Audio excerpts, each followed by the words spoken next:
quick one, that.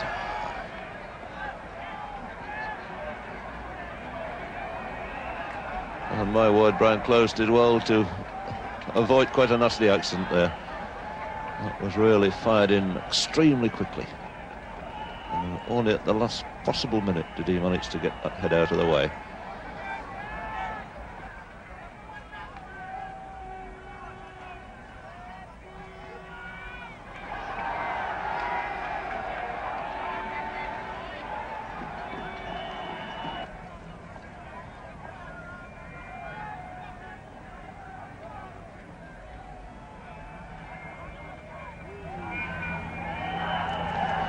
That's hurt him. And that's somewhere, I think, round about the mark where earlier he let one bounce off him. And although he will never show any trace of emotion whatsoever, or give anybody the impression at any time in his cricket life he's ever been hurt, that really must have stung him.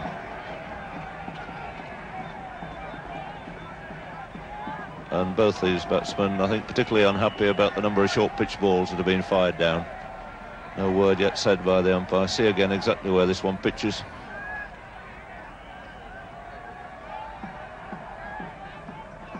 It's a difficult decision, in fact, for these umpires to make, because that really wasn't a genuine bouncer.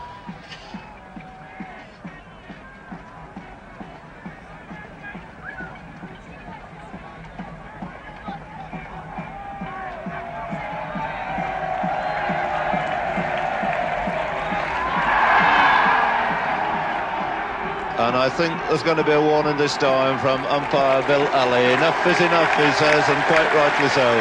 He's really overdone the short pitches in this long spell. It's been Brian Close who's taken the brunt of it. In fact, he's been down at that end now for 45 minutes.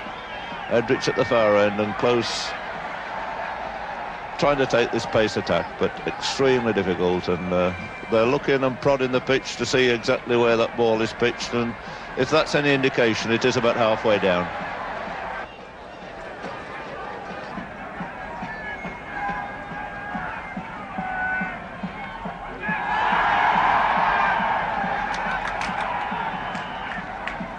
Brian Close is going to be a mass of bruises when he eventually gets back into the haven of the pavilion. Yes, we took it. I've not seen our guys so focused. That comment alone was sufficient to set the tone for the whole series. The bowlers, they really turned on the heat. He made the others suffer for what he said.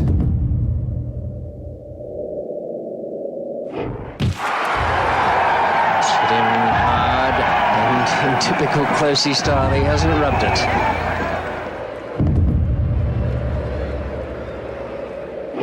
And my word, Brian Close did well to avoid quite a nasty accident there.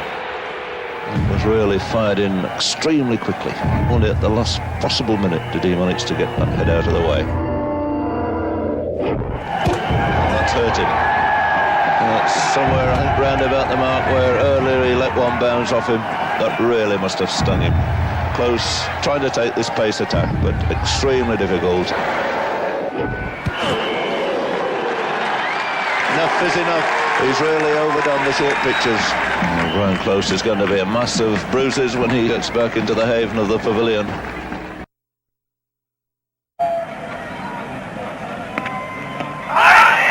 he's out, LBW this time. There's a danger man holding. So Warmer there, beaten by a ball which moved just a fraction. And goes LBW for 8.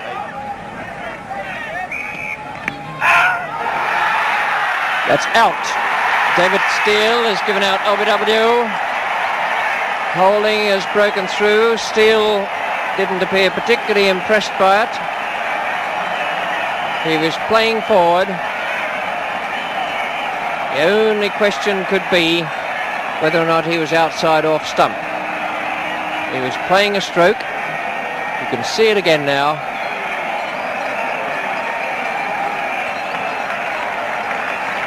Well, it didn't look to me as though he was outside off stump. His foot, to me, seems to be pretty much in line with the stumps. The score is 147 for 2 now. David Steele is out for 44. And he's bowled him. Played on. A very, very good Yorker, that one. My word, that's a good piece of bowling from Holding. Beat him outside the off stump and then fired in a tremendous Yorker. Balderstone just managed to get the bat down.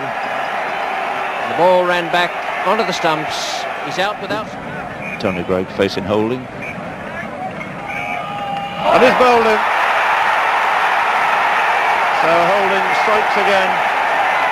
And a very disappointed, disenchanted Tony Greig there. Playing slightly across the line of a straight ball. Clean bowl by Michael Holding, who's really been the West Indian hero here today. Bowled him, beaten for pace there. There was a quick delivery from Michael Holding to remove Derek Underwood, the night watchman. So it's 323 for 6 now. Underwood bowled Holding 4 and Amos is 191 not out. Holding has just taken his 5th wicket. That's how it happened. Off the pad, but certainly beaten. And has bowled him. He's gone over too far. He's left the leg stump wide open. And Dennis Amos out for 203. The man to strike again, Michael Holding.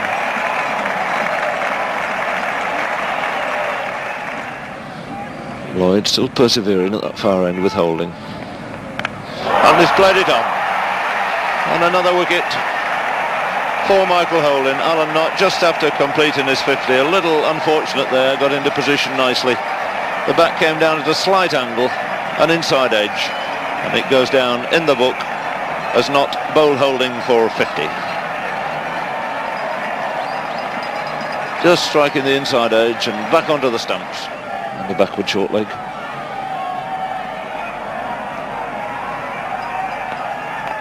And he's done it too, Ollie. Yes, he's got out in the identical fashion. Would you believe it? An inside edge, first ball.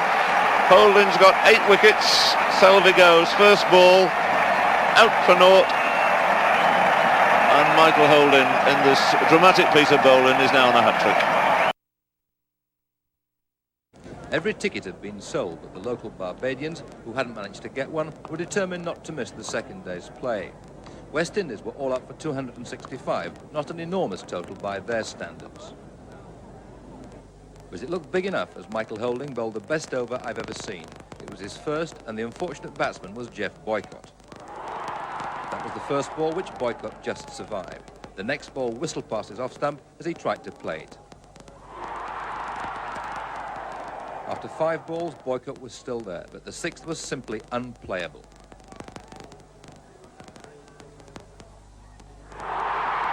Boycott out for a duck. The most prized wicket had been taken.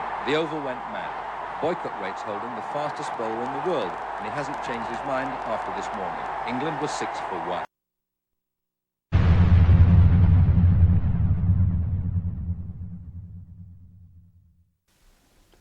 Michael Holding, nicknamed Whisper in Death. Why is that? A, because he was such a quality bowler, but bowled like lightning.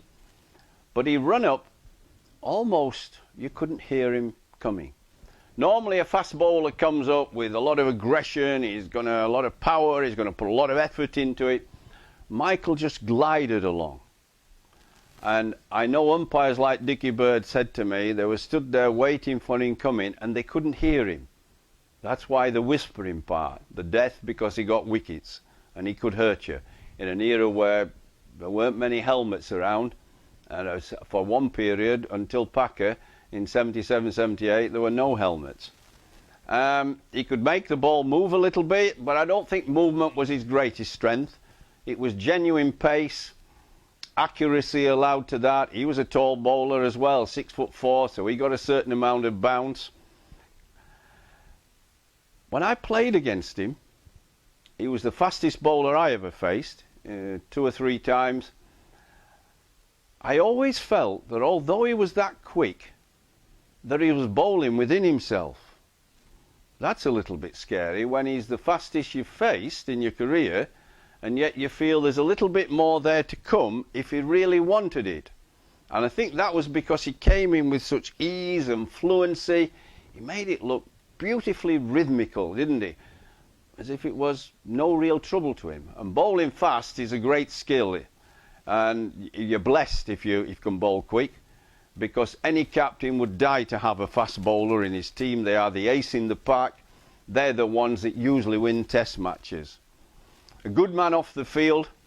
I mean, he'll be remembered for certain moments in his career, for bowling me out in his first over in Barbados in 1980, when I never laid bat on ball. One hit me in the chest, one on top of the thigh, I missed the ball. One I gloved out of my neck, two I think I gloved out of my neck, and then he knocked my off stump over. That'll be a magical moment. That'll get played. I suppose there'll be incident in New Zealand when he kicked the stumps out of the ground. But I think also there'll be the magical time when he bowled England out at the Oval in '76 on what was a pretty flat pitch, and nobody else could generate the pace he could. But you see, fast bowlers generate pace through the air. Nobody bowls a ball that quickens up after it's pitched. It's an illusion, that. Every ball slows up a little bit. But if you can get it quick enough through the air, you can do people with pace. And that's what he did at the Oval. Didn't do anything, flat pitch, hot sunny day, but he got the ball through the air so quick and accurately, he got a bundle of wickets in '76. And that'd probably be his finest moment. Truly great bowler.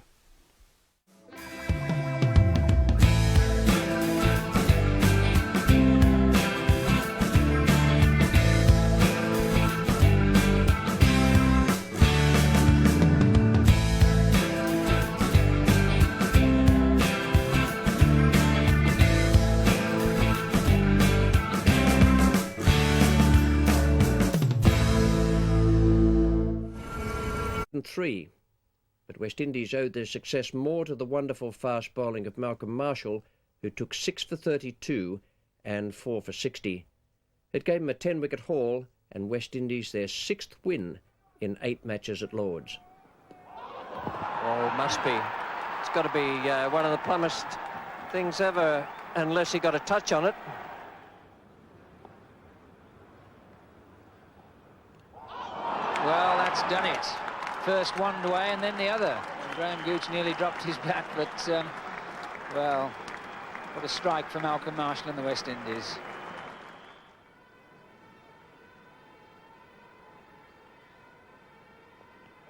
Oh, huge appeal, and he's gone.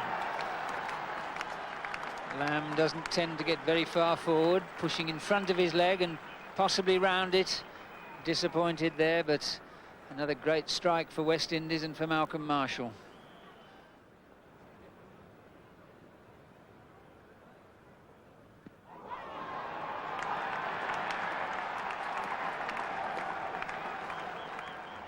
I think it probably was more on pace. It certainly didn't bounce high, but Paul Doughton was certainly a little late in coming down on that. And that's beautifully bowled. That is very, very clever bowling. Desmond Haynes is the man at mid-on. Marshall put the man over the offside and bowled a slower ball. Jarvis was drawn into the drive. That's very, very thoughtful stuff from the West Indian fast bowler.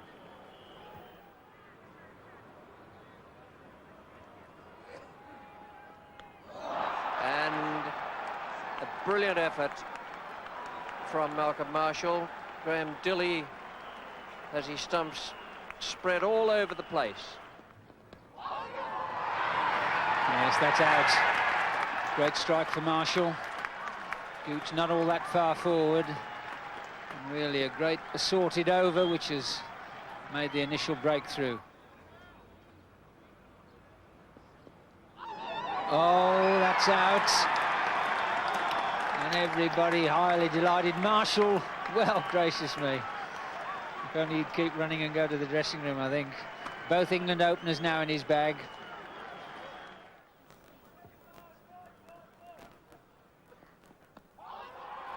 And OBW. Well, Downton was beaten for pace there. Richards has got it. England haven't beaten Australia at Lord's since 1934, and in 1989, Alan Border's side won by...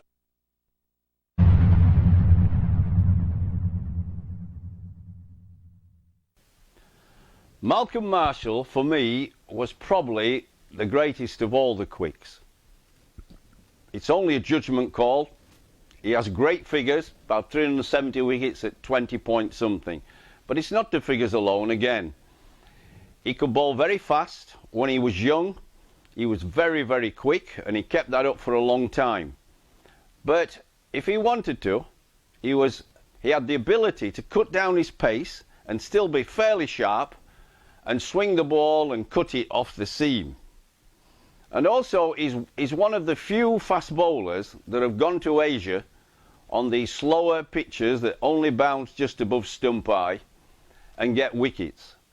Quite a lot of wickets. And the reason for that is, most fast bowlers run in with a lot of energy and bang the ball in, and if you're bowling on slow pitches, it comes off quite slow. Gives the batsman more time to play it. But Marshall skidded the ball. It skidded through, so it actually kept on going. That is very difficult for us batsmen. And when he bowled a bouncer, it skidded at you this height. It didn't go in and over your head so easily. So he was an awkward customer, big heart, strong, and very intelligent.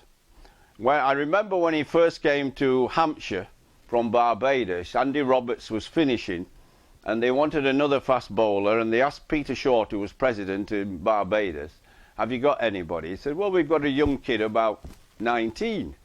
And he came over to England, unknown, about 19 years of age, very little skinny lad, and he ran in with his little steps, and he was like lightning. I thought he was an unbelievable bowler. I'm sad that he's passed away with cancer. I played county cricket against him, played test match cricket. He was a great competitor on the field, a smashing guy off the field. When we'd be taking our bats and pads out of the boot of the car before a county match, he would shout sometimes, Boyks, are you hooking today?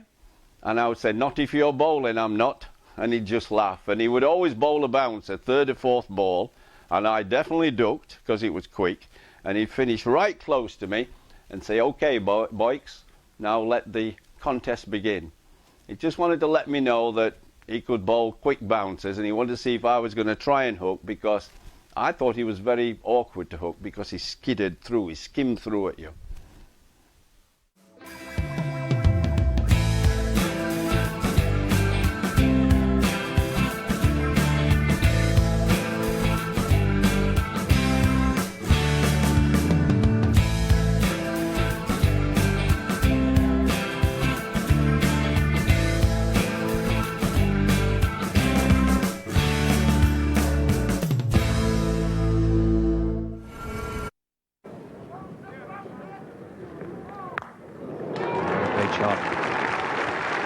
No thought there of scooping that down to fine leg where Underwood was waiting. He hit that beautifully.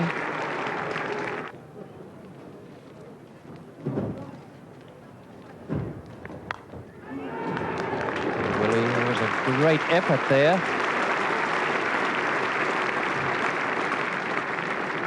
I'd say that it carried to Willie. Just a question of whether or not Fredericks jammed it into the ground. No, he didn't. My word, that was a good effort. One shot.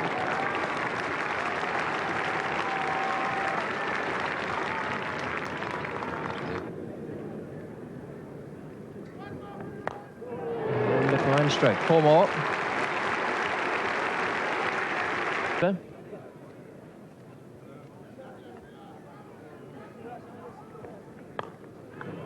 Underwood will cut that off, but it'll be quite a comfortable 2 runs.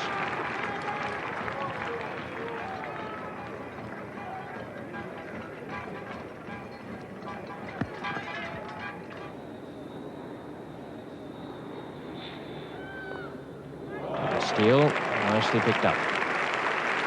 No chance, it was bouncing in front of him.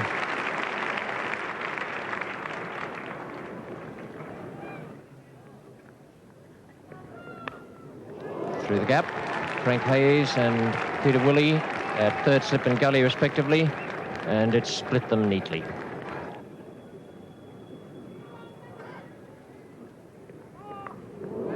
Started David Seals reach and 4 runs. It's a good shot that from Fredericks.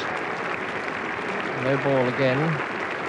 So it's something of a loose exhibition here by the England bowlers. Some lovely stroke play. Fredericks having just brought up the half century in only 36 minutes.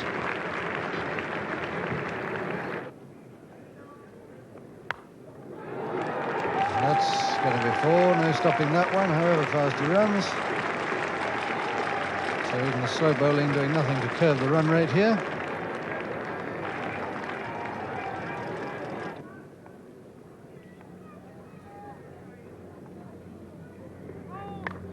Oh, 4 from the moment it left the bat. Over pitch, no ball, everything there for Fredericks, put away. Quite magnificent to square on the offside. Pocock on the field, now in place of the injured Woolmer as Ward moves in to bowl a new over. Fredericks on 47, he's edged it over the top of slips and races away for 4 more. So Roy Fredericks going through to 51. And those runs have come in just 76 minutes. And there's 10 boundaries amongst them. There's another one, crashed through the covers. Well, whatever the outfield would have been like, that would have gone for 4. Another half volley, not quite timed this time, and Greenwich a little late setting off. A throw, in fact, the wrong end, a good one, but Fredericks able to take 2 on the overthrow, and that one thinks under many circumstances something of an unjust law. Because that was a fine throw from Derek Underwood, and he was penalised as a result of hitting the wicket.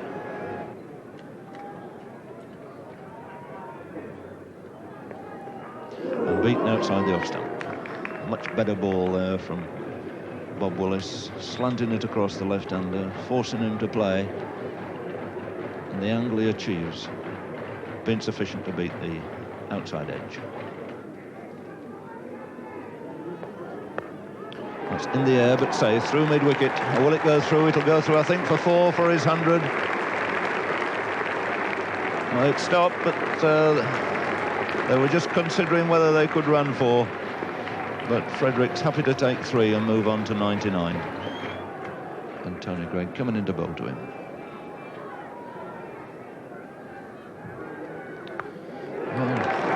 A nice ball to receive on 99, yet another half volley. Steered away this time to third man. And whoever you support in this game of cricket, there's one man that you really must acknowledge here today.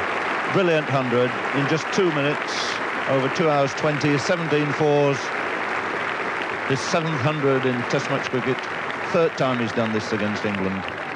And his 2nd 100 of the series. Remember, he got 138 Lords in the 2nd innings there.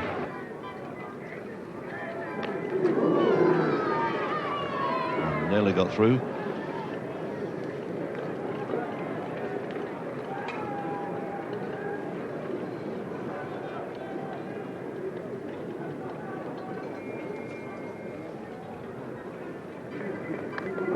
And he bowled. So the breakthrough at long last. Bob Willis does it. And he's deserved a wicket as much as any England bowler. Breaking this tremendous opening stand, the total on 192. And Roy Fredericks, the end of a wonderful exhibition. 109, he's set this crowd alight. He's started this Test match off in exactly the right mood. And whatever your feelings are, whoever you support in the game of cricket, one could only appreciate this effort by little Roy Fredericks.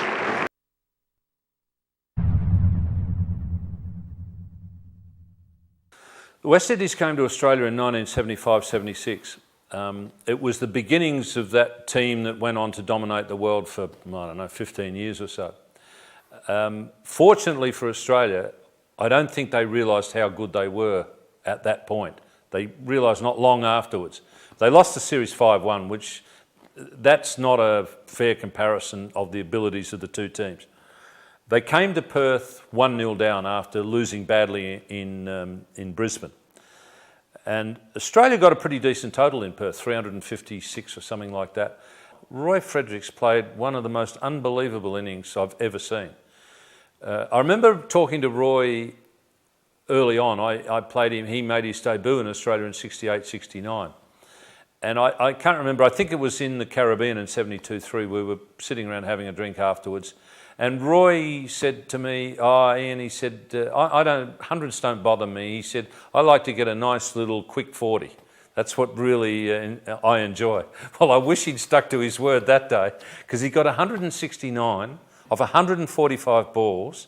That's, we're talking a test match. We're not talking a one-day game here. And he was out. I think the West Indies were only about 250 when he got out. It was quite amazing. But the other thing that will always stay in my mind till the day I die, the people in Perth I don't think are great, they're not very knowledgeable on the game of cricket. And, they, unless it's a Western Australian player doing it, they're not very interested in what's going on. And suddenly, we're getting slapped around everywhere. I was at first slip, Greg was at second slip, Greg was captaining the side. And Roy smashed another one for 4, you see, and there was this just smattering of applause, you see, and I thought, what's that all about? And I looked over at the board and I saw 200. So I thought, Jesus, that's come up quick. So then I looked over at the bottom right-hand corner of the WACA scoreboard where the number of overs are, and it was the 20th over. Okay, they're 8-ball overs, but here we are in a test match and they've scored at 10 runs per over. It was, I just said to Greg, I said, have you had a look at the number of overs? And he said, mate, I'm not going to. He said, it's all right for you, you're not the captain of this. It was an amazing night. I mean, Roy Fredericks, through sort of backward point to, about cover, through that area, he used to just delight in hitting, smashing balls through that area. I remember he got 100 in each innings against us in Guyana, playing for Guyana, his provincial team, in 72-3. And it's like a bowling green, the border ground, not very big, but it's sort of rectangular. And I remember I had 2/3 men at one stage for Roy Fredericks. I had one, because it went into a corner like that, so I had one to protect that part and one to protect that part, you see. And he still kept hitting 4s every other ball. In the end, I thought, I'm wasting one fielder down there with him. So I tried to put him somewhere else. But Roy Fredericks in that area on the offside, he was, he was amazing. And he also had that very flamboyant wrist cock. But that day, Fredo, it just didn't matter where you bowled, Fredo smashed it. And he's one of those rare players. I think the quicker they came, the better he liked it. He just loved pace bowling. Wasn't such a great player of spin bowling, but boy, the quicker you bowled, the harder he hit him. And that day in Perth, he hit him hard regularly.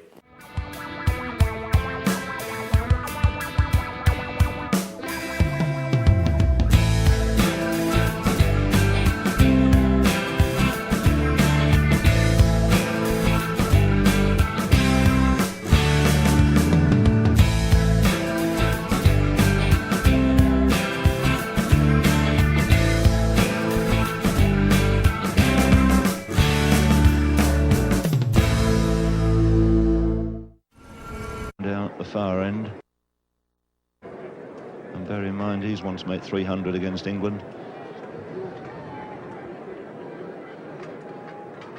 So Underwood attacking him with a silly point and a short leg, and that's a very confident, handsome way to get off the mark.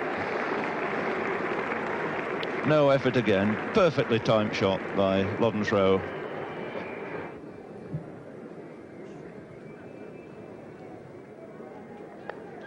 Oh, and just flicked away with the wrist. What a beautiful shot that really was. So Lodenthrow off the mark with 2 boundaries facing John Snow. And that will go through for another. So he goes on to 12 by means of 3 boundaries. He's only been out there for 5 minutes. And the 300 coming up.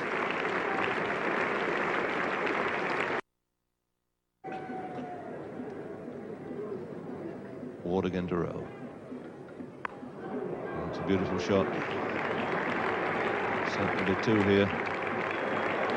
2 to bring up the 400. And the 2 batsmen making it into 3. So delightful square cut from Loddensrow.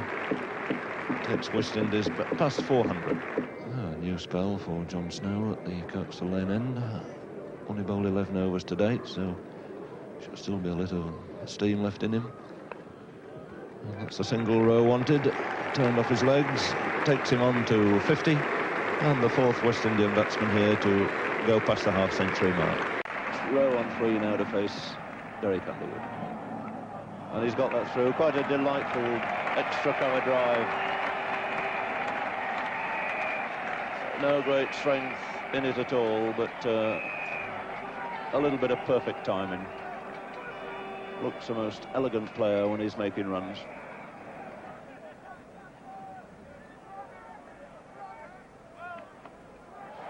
Oh, that's another great shot. Allowed it to come on, played it late. It was off a no ball, but he was already committed to the shot anyway.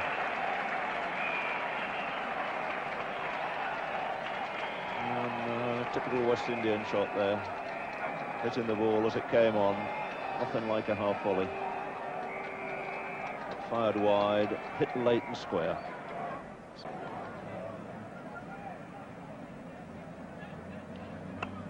That's nicely flighted, but Rowe was equal to it. Waited for it, pushed it away, the ball racing away there for 4 more. So just a little lack of experience showing here by Geoffrey Miller. Just keeps losing his line a little bit outside the off stump, and there's so very little margin of error to these 2 fine players. Swung away down to deep square. Amos out there. So the single bringing up the 100 partnership between these 2. And this 100 stand has come at slightly quicker than a run a minute. Just 92 minutes, an hour and a half, roughly.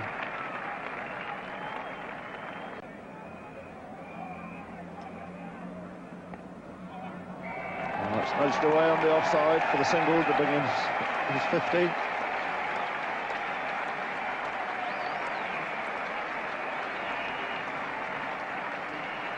So Loddensrow going to pretty good 50 here, made out of 272. Taking him just on 100 minutes, and adds that 50 to the one he made in the Test match up at Headingley.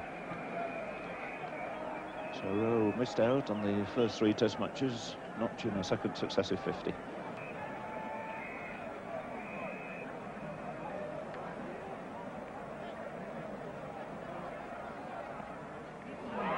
And that's out this time. He stumped him, not a stumped in. That one certainly turned. And Derek Underwood strikes, and he'll be relieved. It's the first wicket he's taken since Old Trafford. And Loddensrow is the man to go, out for 70. Stumped not, bowled Underwood with the West Indies total on 350. So applause for Alan Knott, establishing this new world record. Most dismissals now made by a wicket-keeper in Test match cricket. On to 220, and just at long last passing the record here of Godfrey Evans with 219 to his credit.